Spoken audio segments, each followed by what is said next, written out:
Halo anak-anak Pak Guru kelas 2 semua. Apa kabarnya hari ini? Masih tetap semangat ya? Pak Guru berharap semua anak-anak dalam keadaan sehat dan tetap semangat. Baiklah anak-anak Pak Guru, jumpa lagi dengan Pak Guru di pelajaran tematik kelas 2, tema 1 hidup rukun, subtema 4 hidup rukun dalam masyarakat. Hari ini kita masuk pembelajaran 5. Bermain meloncati lingkaran dan menulis kalimat berisi penolakan. Ya, dibuka bukunya di rumah ya, pembelajaran 5 halaman 128. Nanti sambil menonton videonya diperhatikan juga bukunya ya. Oke, baiklah anak-anak Pak Guru di rumah, kita masuk ke materinya ya. Nanti boleh anak-anak Pak Guru sambil membaca bukunya di rumah. Rehan bermain meloncati lingkaran. Pada permainan meloncati lingkaran, ada beberapa petunjuk. Rehan mengikuti petunjuk melakukan permainan. Nah, anak-anak Pak Guru juga harus mengikuti petunjuk dalam permainan ya. Tidak boleh melanggar aturan atau petunjuk. Nah, perhatikan gambar ini. Rehan membuat 7 lingkaran membentuk huruf U. Nah, si Rehan mau bermain permainan meloncati lingkaran. Nah, yang pertama dilakukan si Rehan yaitu membuat 7 lingkaran membentuk huruf U. Jadi bentuknya seperti huruf U ya. Nah, sebelum meloncat, Rehan berdiri di belakang lingkaran ke-1. Nah, ini lingkaran pertama ya, lingkaran ke-1. Sebelum meloncat, Rehan berdiri di luar lingkaran atau di belakang lingkaran ke-1. Nah, kemudian Rehan menolakkan kaki di luar lingkaran ke-1. Nah, perhatikan di sini adalah permainan meloncati. Berarti meloncat menolakkan kaki dengan dua kaki. Nah, masih ingat kan perbedaan meloncat sama melompat? Kalau meloncat menolakkan dengan dua kaki, melompat menolakkan dengan satu kaki. Nah, di sini si Rehan menolakkan kedua kaki dari luar lingkaran ke dalam lingkaran ke-1. Nah, dia menolakkannya dari luar mendarat di dalam lingkaran ke-1, mendarat dengan dua kaki. Nah, kemudian setelah mendarat di lingkaran ke-1, selanjutnya Rehan menolakkan kedua kaki ke dalam lingkaran kedua. Mendarat dengan dua kaki, selalu mendarat dengan dua kaki ya. Nah, kemudian Rehan melakukan gerakan yang sama pada lingkaran selanjutnya. Jadi sampai ke 7 lingkaran dilompati ya. Nah, dari lingkaran pertama melompat ke lingkaran kedua, ke lingkaran ketiga meloncat ya, ke lingkaran keempat meloncat, kelima, keenam, ketujuh, dan sampai keluar lingkaran lagi. Jadi meloncat menggunakan dua kaki. Nah, perhatikan kaki si Rehan pada gambar ini ya. Dia menggunakan dua kaki untuk menolakkan tubuhnya ya. Nah, boleh juga dipraktekkan di rumah ya, seperti ini. Nanti lingkarannya boleh digambar. Kalau bermainnya di tanah, boleh digambar di tanah ya. Ya, boleh digambar atau boleh diganti dengan alat yang lain, contohnya ban bekas ya. Boleh diganti lingkarannya. Nah, itulah permainan meloncati lingkaran. Meloncati lingkaran adalah contoh permainan menggunakan gerak meloncat. Meloncat adalah menolak dengan bertumpu pada dua kaki. Jadi kedua kakinya ditolakkan ya, itu gerakan untuk meloncat. Gerakan meloncat termasuk salah satu gerak lokomotor. Anak-anak kan masih ingat apa itu gerak lokomotor? Gerak lokomotor itu yaitu gerak berpindah tempat. Nah, itu adalah meloncat. Nah, berikut contoh lain permainan menggunakan gerak meloncat. Nah, tadi permainan meloncati lingkaran. Nah, boleh dilakukan permainan yang lain dengan gerak meloncat.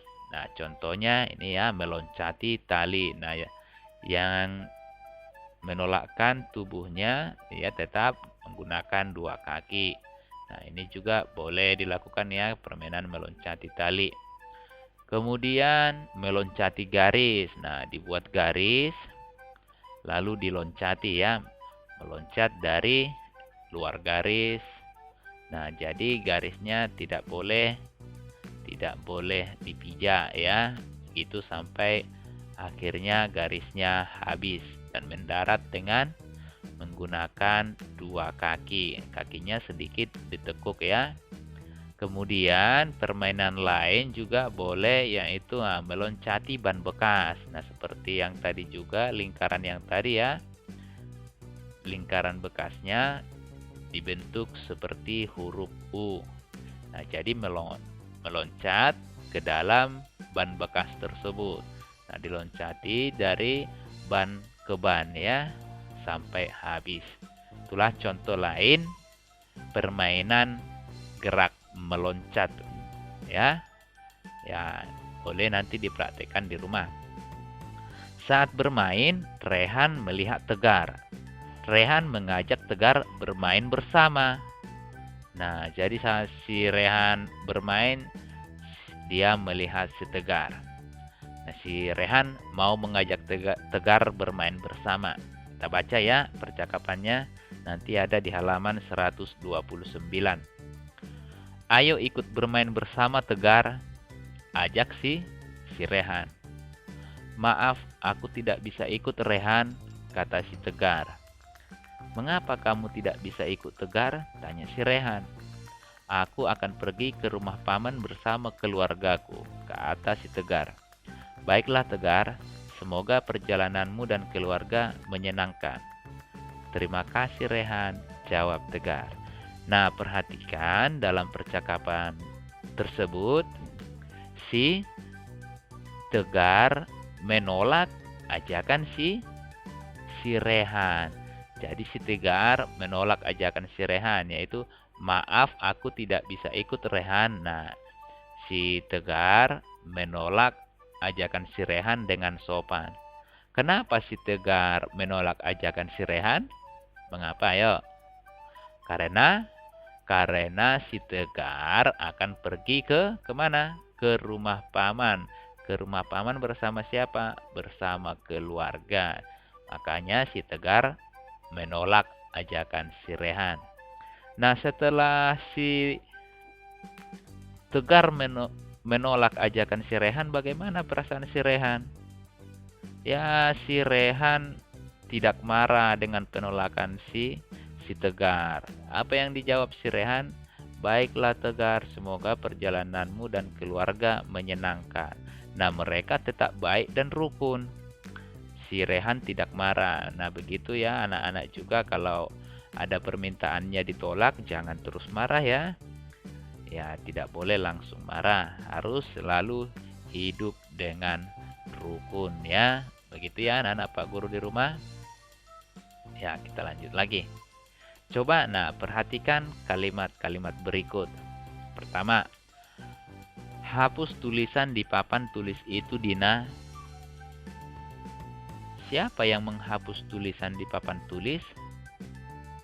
Maaf, saya tidak bisa ikut bermain, Dina. Nah, coba anak-anak perhatikan kalimat berikut ini. Dari kalimat ini, yang manakah yang merupakan kalimat penolakan? Nah, coba perhatikan kalimat pertama, yang manakah yang di sini yang merupakan kalimat penolakan? Apakah kalimat pertama? Coba kita baca lagi ya, kalimat yang nomor 1. Hapus tulisan di papan tulis itu, Dina. Nah, apakah itu kalimat penolakan? Tidak, ini adalah kalimat apa ini? Kalimat perintah. Berarti ini bukan kalimat penolakan. Nah, bagaimana dengan nomor 2? Siapa yang menghapus tulisan di papan tulis? Nah, apakah ini kalimat penolakan?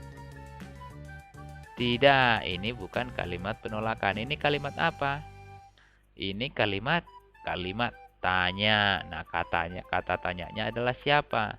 Nah, ini kalimat tanya. Siapa yang menghapus tulisan di papan tulis? Nah, lihat tandanya ya. Diakhiri dengan tanda tanya.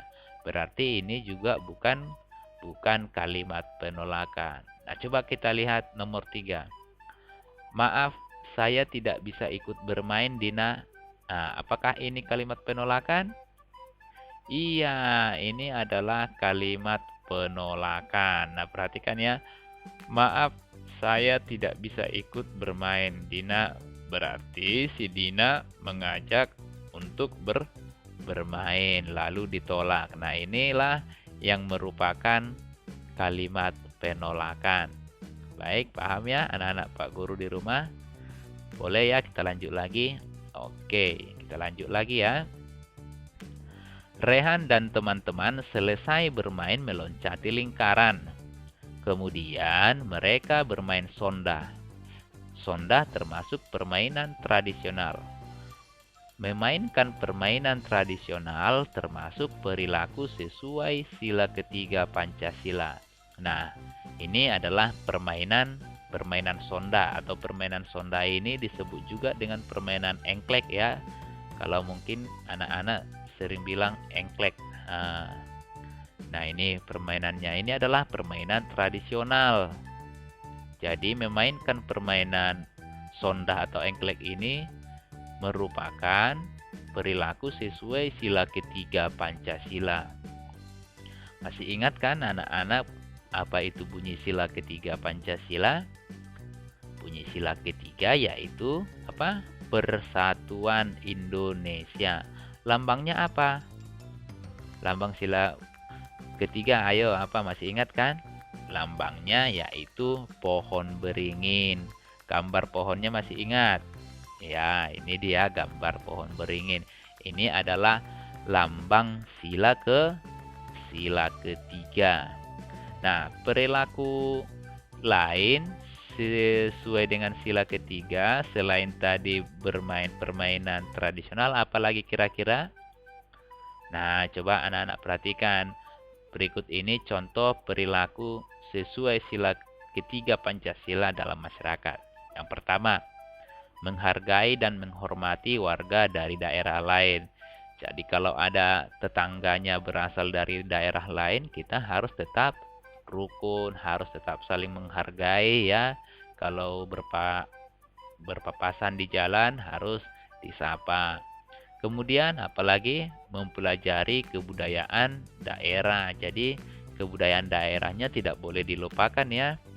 Baik itu lagu daerahnya, baik itu tariannya, masakan daerahnya atau makanan khas daerahnya ya harus disenangi. Kemudian yang ketiga, mencintai dan membeli produk dalam negeri. Nah, ini juga termasuk perilaku sesuai sila ketiga Pancasila. Jadi kalau membeli barang dibeli buatan Indonesia ya, atau buatan-buatan tangan ya, itu termasuk perilaku sesuai sila ketiga Pancasila. Kemudian apalagi contoh yang lain yaitu menghargai adat istiadat dan kebudayaan daerah lain. Jadi harus dihargai ya. Mungkin bahasa daerah orang lain berbeda dengan bahasa kita. Cara berpakaiannya juga berbeda, rumah adatnya juga berbeda. Nah, itu harus kita hargai. Bahasanya berbeda. Nah, itu harus kita hargai ya. Anak-anak Pak Guru harus tetap saling hidup rukun, tidak boleh saling menghina atau mengejek, tidak boleh ya, itu tidak boleh, itu pantang itu ya, harus saling menghargai ya. Harap anak-anak Pak Guru paham ya.